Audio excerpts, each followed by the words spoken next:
Fresh Economic Thinking podcast, new ideas and analysis with Dr. Cameron Murray and Jonathan Gadir.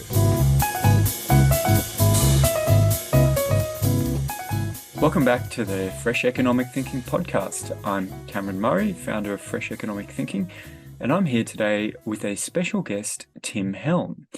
Like many of my guests, Tim found himself in a barney recently about some of those finer details of economic analysis, this time around zoning and house prices.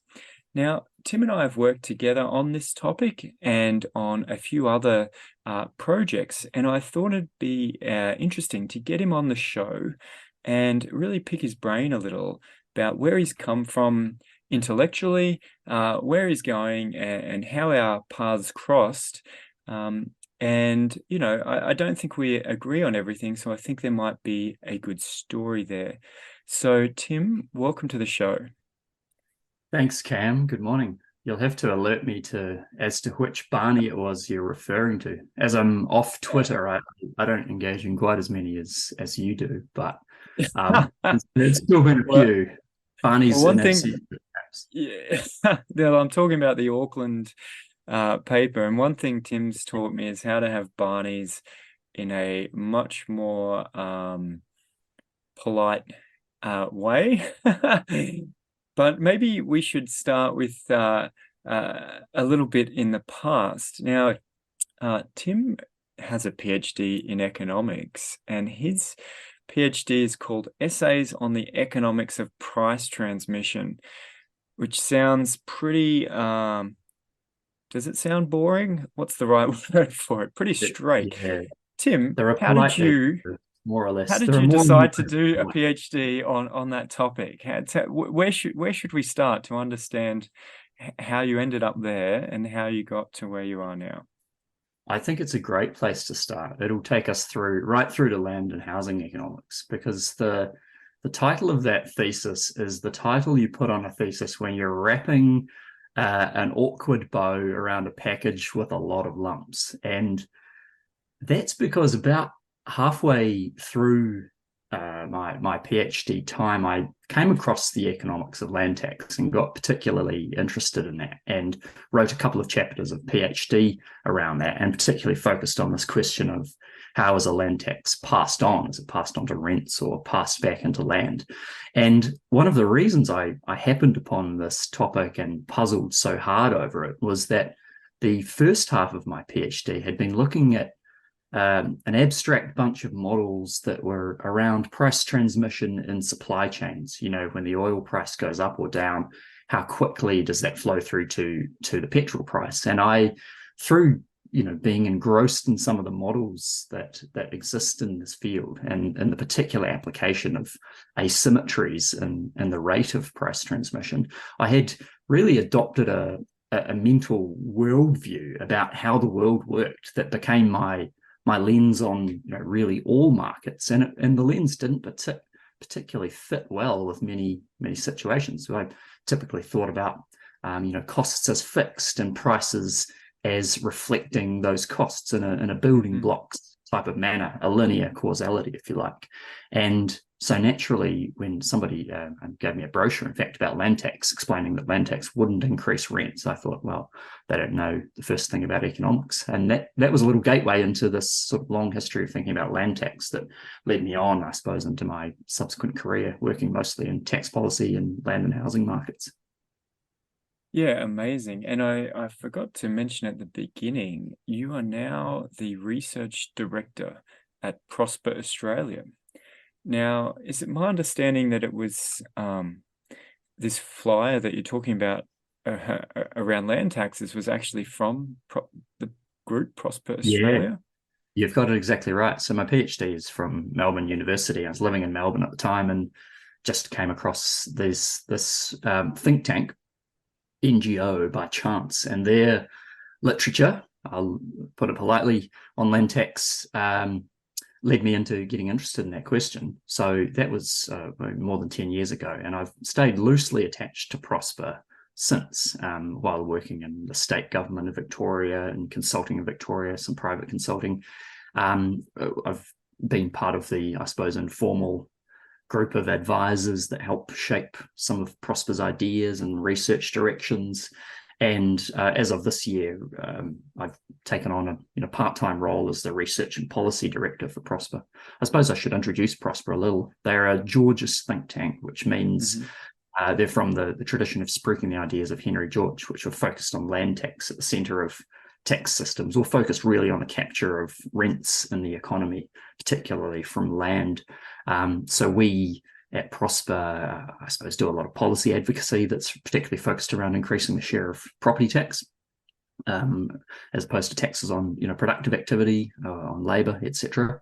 And we also do a sideline in research, because you can't really just keep banging the drum, yelling for a land tax every year before people tune out. So we have capacity to do some original research, and that's often focused around the nature of land markets and housing markets. We can talk about some of that if you like.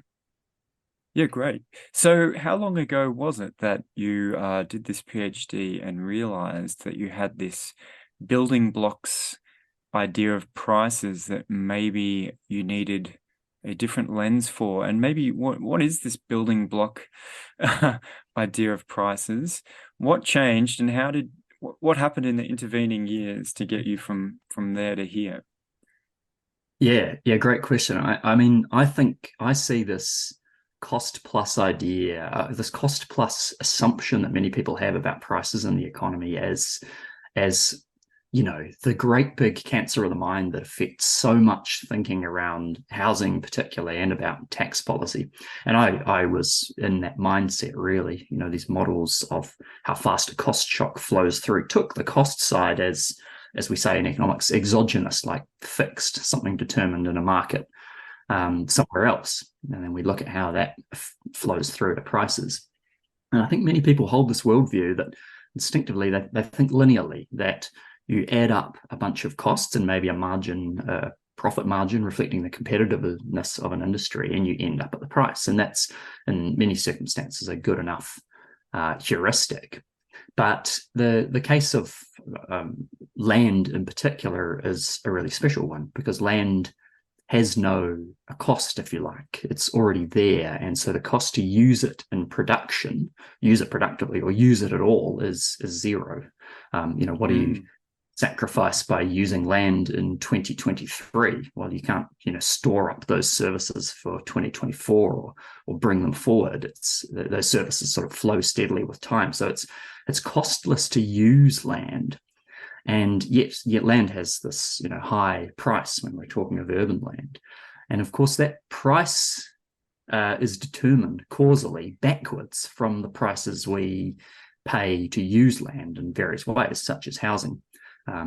And so, if you like, that rule of thumb of pass through, where a cost in a supply chain causes a price, that way of seeing the world is wrong when it comes to land, and we should realize the reverse nature of it, where we think about the price of land as reflecting the leftover, the residual, if you like, after we take the value of what we can do with land and net off all the costs associated with the doing of it. And it's a really old insight. I mean, it was second nature, I think, to economists for several generations, but somehow the training that I'd gone through, right to PhD level, perhaps this is a reflection on me more than the training, but I'd missed really that central point that land has some different attributes.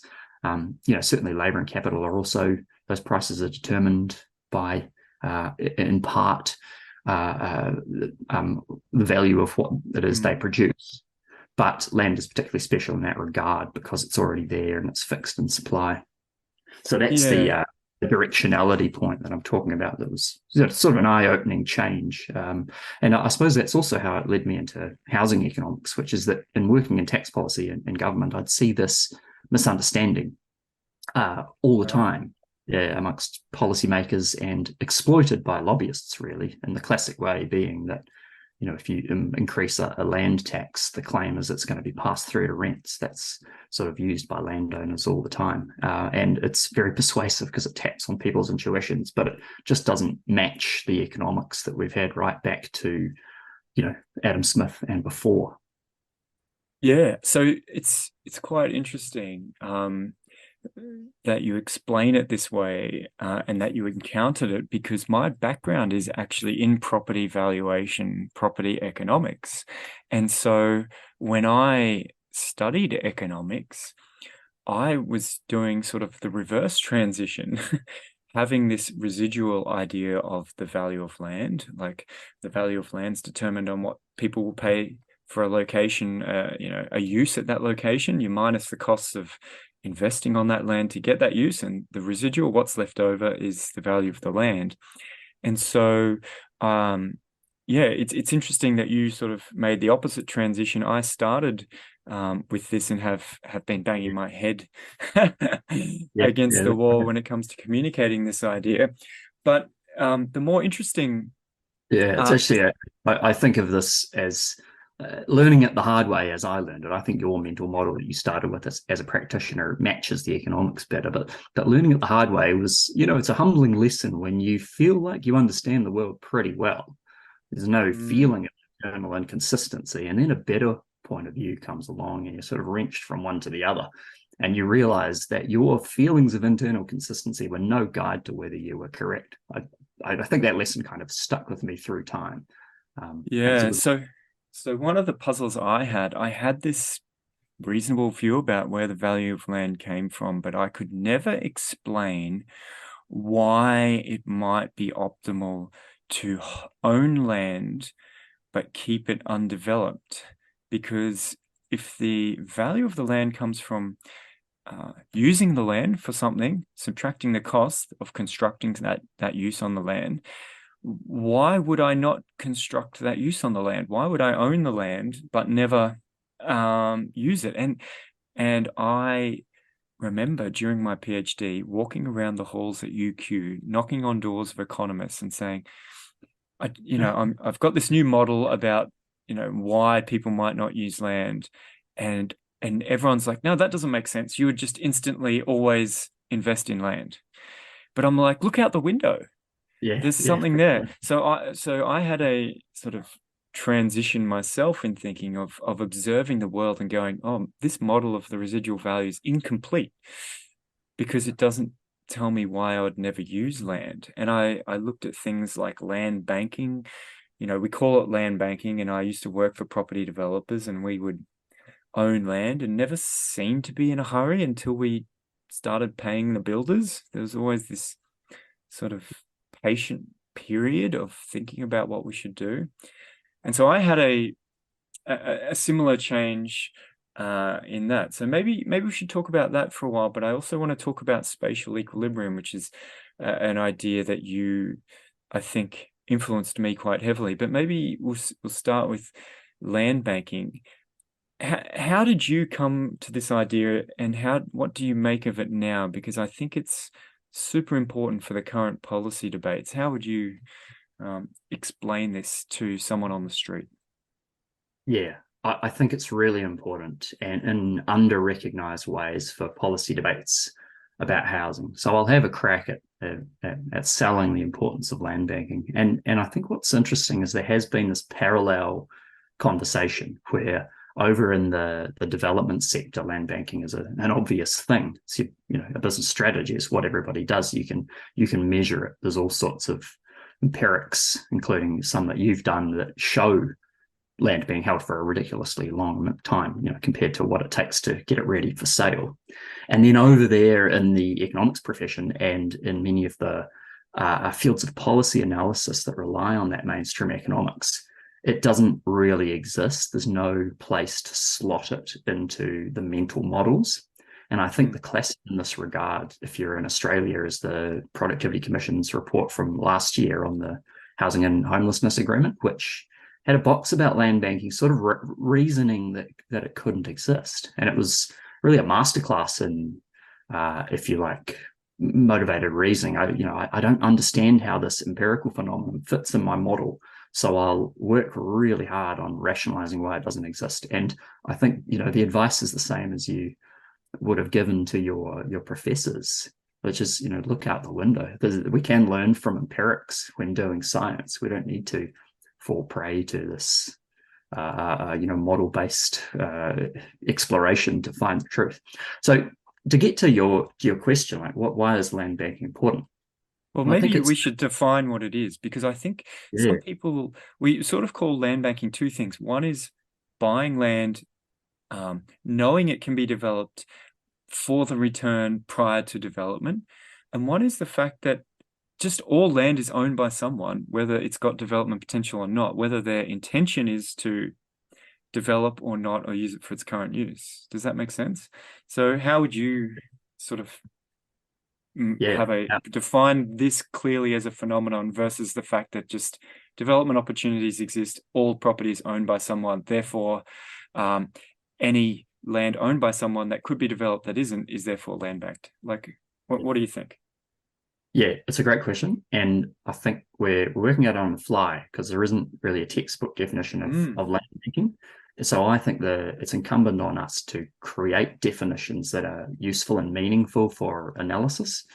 And I'm also going to throw in the word speculation, which is one that's got fuzzy meanings as well, and it also gets used in everyday terms. And sometimes speculation is defined in terms of the intent of the speculator. So I'm sort of thinking about these two words as needing or benefiting from tighter definitions. So what I'm interested in and where I think the right definition of this goes is that I want to know about land that is already feasible to redevelop. So the classic being farmland on the edge of the city is that you can sell that and someone can build a house on it. All you're losing is the value of running a few sheep on it. So it's clearly on a development feasibility calculation that there is a new use that is immediately today more profitable than the old use, and that's building a house today. So that's the feasibility test. And so I define really land banking as being the holding of land in undeveloped use or less developed use that's already feasible, that is profitable to develop to higher intensity use. Mm-hmm. But I'm curious, and that's a definition that doesn't rely on the intent of the operator, and I think that's perhaps useful if we're going to make sense of it. And I'll just get on to why I think that's a useful definition. Is that we're engaged in a lot of these policy conversations around contribution of zoning and other policy levers towards housing development and towards house prices, therefore. And a really key question is how much land is already sitting there ready to go, profitable to develop, but is not being developed because there is this strategic delay in developing it. Strategic behavior, private sector behavior, nothing to do with public sector rules. Private sector behavior is delaying development, and we want to be able to quantify that. So I think the test that of how much land is already feasible to redevelop is a good one. Now, whether we call that land banking or we just call that the feasible capacity or something else is maybe secondary point, but I think it's just simplest to define this land banking this way. But I'm curious also about your thoughts. Is this how you conceive of land banking, as if you like, a feasibility test passes yet it's not being developed yet? I'll be honest, you just explained it how it is in my head, but I've never been able to articulate it as what you just did. So this is a common theme for listeners. I have an idea. I explain it badly to Tim 5 different ways, and then he explains it back to me very clearly and concisely. Which I should write them down, right? So definitely, if something like that is valuable for your organization, please give Tim a call. Yeah, no, I think you're exactly right. So a lot of people, for example, might have a large house lot that they could split into and subdivide, and at a market price today, the value of that big house lot is more as a development project than a single home, right? So another simple case, but they're not doing it. And I don't think mind reading the intent of property owners is a good way to understand a phenomenon. I think people don't really know what they think quite often. So I think your point of just, if it's feasible to develop and the property owner is choosing not to develop today for any reason, whether they don't have the money, whether it's never crossed their mind, whether they don't realize, whether they're waiting with the intent to make more money in the future, whatever they're doing, they are waiting. They are banking that land, and this time dimension is being exposed, I think. Now, another point you made back to me, which was amazing, is the incentive. I think a lot of people don't understand the incentive. Can you maybe articulate why it might be better, even for the person who understands the payoff today, to not develop today and instead hold that sheep farm or that big housing lot and wait for the future? Why is it better to not have cash today? What's the trade-off?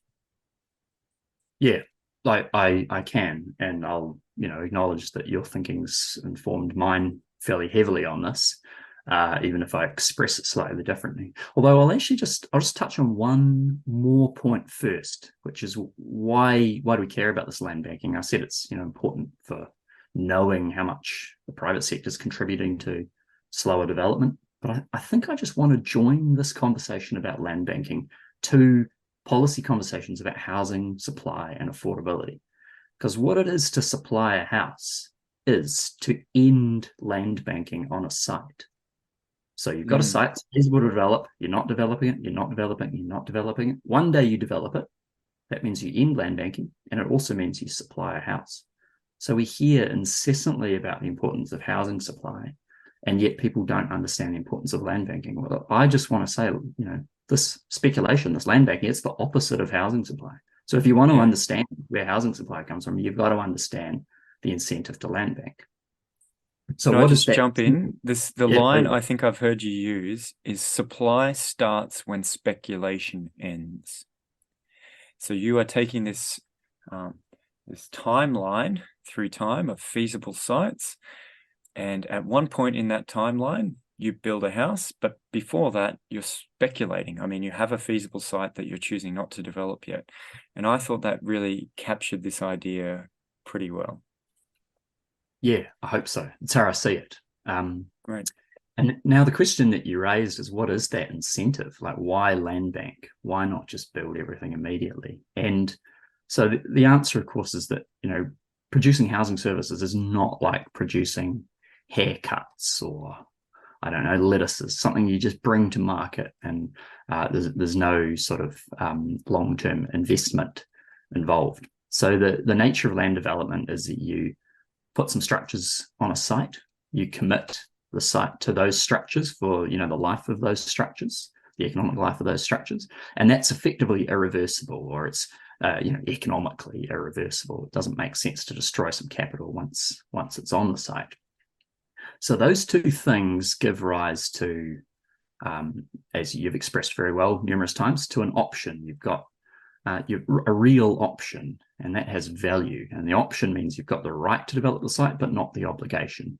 And that has value because, one thing you could do is develop the site today, but you may be able to do better that by not developing it today. So the answer I give to people who say, well, why would land banking rise? The answer is that, well, even when development is profitable, not developing might be even more profitable. Obviously, it means developing tomorrow. So why would it be more profitable? Well, one reason is that prices rise through time very often in many circumstances. As incomes rise, what people can pay for rentals rise, or so what's worth an investor to buy a rental property rises, or various ways the price you can sell a built house for rises through time. And so it may be that if that price is rising faster than the, if you like, the return on, or the borrowing cost on the capital you've used to finance the land, then it makes more sense to sell the house, build and sell a house later. Now, the other point is that you've raised well is that if you want to sell more today, you have some sort of rate at which you're supplying housing today. And if you want to sell a bit more, you might have to discount that price below what you had anticipated or hoped to get. And that might mean you're selling it for less today than you could tomorrow. by the same token, I think we can look to the construction side, the cost side, as another reason why people might land bank, which is that if you want to, in certain markets, like the present construction market, or particularly 2021, if you want to build today, you're going to have to bid some construction resources away from someone else, which means paying over the odds for those resources. And if you like, what it means is that you're paying a bit extra today to bid some construction resources. And that's an incentive for more resources to move into the construction sector tomorrow. So you're changing the relative cost of building today versus tomorrow, and you're making it slope down a bit. You're choosing to build today in a way that lowers future costs, but you're exposing yourself to the high present costs of construction. It's the flip side, if you like, to selling a bit more today, and therefore causing the gradient of price over time to slope up. So I think there's two factors that you're going to have to discount your prices if you want to sell a bit more today, and you're going to have to hike up your construction costs if you want to construct a bit more today, lead you to a balance where it makes sense to delay developing your site or developing all your sites. And I think in essence, that's how I understand the incentive for land banking, is that you have this, if you like, balance. That's the trade-off between profits from land banking and profits from developing. And there's an equilibrium rate at which you want to supply housing. And this is how I see that incentive. Look, I think we've sort of from both different directions come to similar views on that, and informed each other's thinking, and I think you articulated that well. And I think I want to sort of bring that together to this Barney that I flagged. Now, the interesting before we get on to Auckland, I want to say that you also alerted me to an article by Eric Crampton, a New Zealand economist, who articulated this same intertemporal trade-off that you just explained about land banking when it came to the carbon credits, I think, in New Zealand. So there was a system of carbon credits where if farmers wanted to plant trees, they could get carbon credits for them. And there was a concern that, well, if you just let any old property owner plant trees and get carbon credits, won't they flood the market today, plant heaps and heaps of trees until the price of carbon credits goes to zero? And Eric Crampton really nicely articulated in an article that, it's not logical to flood the market and undermine future profits by planting lots of trees today. And so I, on the Substack, and I'll put a link in, changed all the wording from carbon credits to property and trees to houses to basically use his explanation to show why the same logic applies to housing. And he, I think, responded, and for some reason didn't think it applied when the thing you put on your property is houses, but does apply when the thing you put on your property is trees. So I think you got me into that, Barney. But I want to move on so we can wrap up. I think Crampton's expression, amended by you, was one of the clearest expressions I have of this, intertemporal trade-off. So I highly recommend everybody has a look at your column. He explained it so well, and that's a funny thing in economics, right? People can see this logic clearly when it's politically convenient for them, or when it suits their preferences or their tribe or their social group. And when it doesn't, it's like, oh, I don't know what you're saying. It's impossible that could be true, because all my mates are saying the opposite, which, is a recurring theme anyway in this podcast. Now, so Auckland upzoned because they thought property owners would panic and flood the market with new homes, because it wasn't the intertemporal trade-off that made property owners wait. It was regulations that forced everybody to wait. Now, a couple of economists in New Zealand looked at dwelling consents, which are the equivalent of building approvals in Auckland, and they did some analysis and found that there are an extra 22,000 dwellings in Auckland in the 4 years or 5 years after this upzoning. Weirdly, I initially had some concerns about the data simply because the numbers were so huge. So I had this ballpark idea that 22,000, the graph should look different. Tim actually read all the appendices and replicated the analysis and explained to me some of the conceptual errors. Tim, why did you read it and replicate the analysis in such detail? And what did you find? So as with you, it didn't quite pass the sniff test, the magnitude of the number being claimed of 22,000, which, pointed to something like half the houses built in Auckland since the unitary plan only being built caused, due to the unitary plan. So with you, we read through the guts of this paper and tried to explain the methodological errors made by the authors. But I think those explanations are really complex, and I'd start by just posing a litmus test for listeners. And if it doesn't pass this sniff test, if you like, we go through why the methods have led to this wrong conclusion. And the litmus test was this, right? When you're evaluating the impact on a certain variable, permits, of a policy intervention, you need a counterfactual. You need a view of the world of what would have happened without the intervention. And, your counterfactual, if you claim there's a certain number of permits that were due to the policy, your counterfactual is that it's what actually happened minus that number of permits that you claim are attributed to the policy.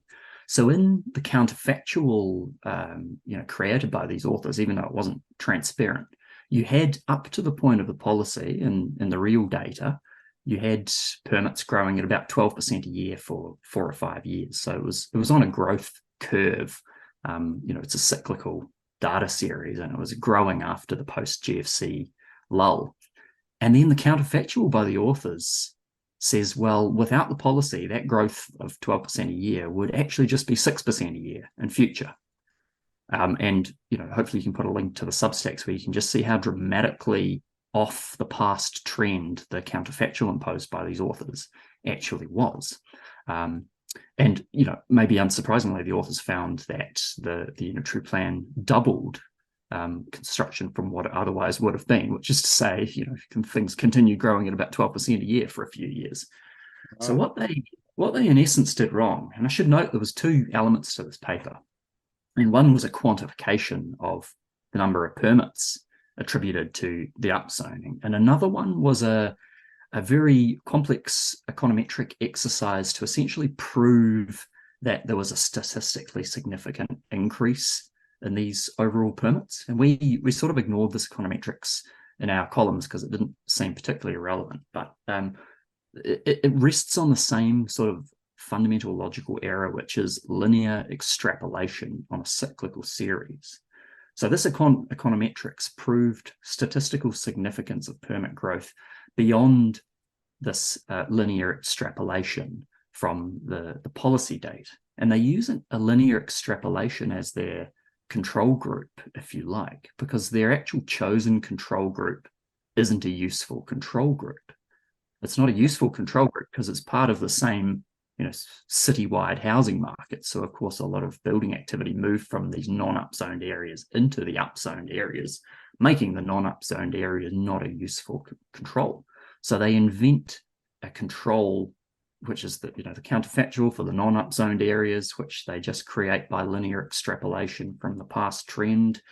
And in essence, the econometrics proves that total permits, exceeded that control by a statistically significant margin. And makes the econometrics basically a complicated way of, not finding out much. And the overall number, a complicated method of not finding out anything particularly meaningful. There's a couple of issues. There was one major issue aside from this sort of the inappropriateness of linear extrapolation, and that was that they only used a partial data set, and many of the permits missing from their data set, well, what they carved out of their sample was a special type of permit that really grew rapidly before the plan and then died away rapidly after the plan kicked in. And by excluding it, they turned this Auckland permits series, which was, effectively steady growth, from something that didn't have a structural break into a subsample with a structural break, and then unsurprisingly found a structural break in their subsample. Yeah. But like a contrived structural break by carving out a subset of permits that had its own structural break. So in essence, those were the issues with Auckland. And I think, to do Auckland properly, to understand the effect, I just don't think you can take a single housing market and try and carve up that market into, if you like, an intervention group and a control group. You're going to have to compare Auckland to elsewhere as best you can. And what's the fallout been, and what have you learned about this sort of academia publishing game, the approach to knowledge creation from this exercise? Because my feeling is for you, it's kind of been a bit of a lesson. Is that right? Yeah, no doubt. I'm not an academic. You've been in the business and seen this. I mean, look, academics have their publication incentives, right? Like, I'd just be publishing what I could as well. Look, I don't know. I mean, the shocking thing for me is that in the year after this working paper was released and got heavily cited in policy advice in New Zealand, no economist in New Zealand apparently just got the Stats NZ data and did an Excel time series and found that this apparent structural break that didn't appear in the overall series and raised some questions. I just happened to get into it a year after this working paper was released. So I think New Zealand economics fraternity basically has dropped the ball on that. There's not enough people scrutinizing these things. I suppose it passed peer review as well, right? But to some extent you'd have to, I don't know, it took a little bit of curiosity, though I like you was surprised at this big number. Yeah, so I think for me, I have already been skeptical of peer review. It's not obvious to me, how much you can review a paper. You're just squeezing it in, having a read. Does it fit with the stuff I like? Does it fit with the way journals like papers written? So it's not a replication, peer review. And the other thing for me is this example is how this result can circulate around the world before our critique does, and people will still ignore the critique.